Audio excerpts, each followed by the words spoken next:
বাড়িতে আছো কি নেই? আরে সন্টুর মাঝে আসো, ঘরে আসো, অনেকদিন পর আসলে যে। ব্যাস চলে এসেছে মানুষের বাড়ি খবর নিতে।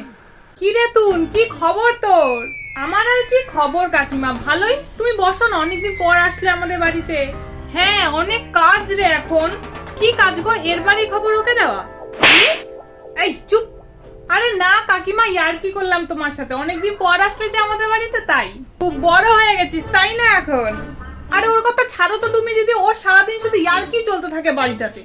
বাড়িতে কেন, কোনো কাজ করছিস না এখন? না দিদি, ইন্টারভিউ তো দিয়েছে কিন্তু এখনো কোনো খবর আসেনি।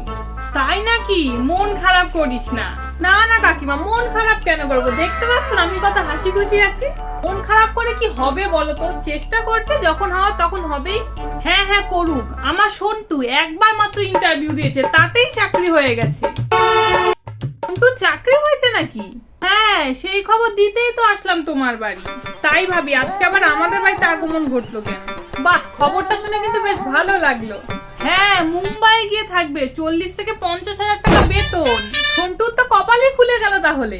আর শোনো, তুনে যদি চাকরি না হয় তাহলে টেনশন নেওয়ার কোনো দরকার নেই, আমার কাছে 2-3টে ভালো চাকরিওয়ালা ছেলে আছে।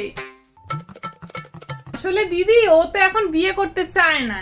আজকে না করলে 1 বছর পর তো বিয়ে করতেই হবে। আর তোর যদি কাউকে পছন্দ থাকে তুই বলে দে। কাকিমা বলে দে।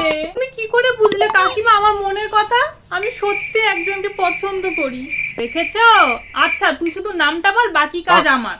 এতে কি বলছিস? আমি যাকে পছন্দ করি তার নাম সন্টু, তোমার ছেলে সন্টু। কি কি? হ্যাঁ কাকিমা, আমি ছোটবেলা থেকেই তোমার ছেলেকে পছন্দ করি, আর এখন তো চাকরিও পেয়ে গেছে।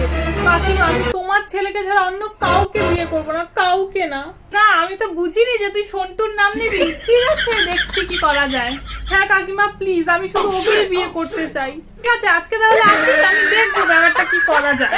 কাকিমা, সন্টু। এই কি ছিল এসব?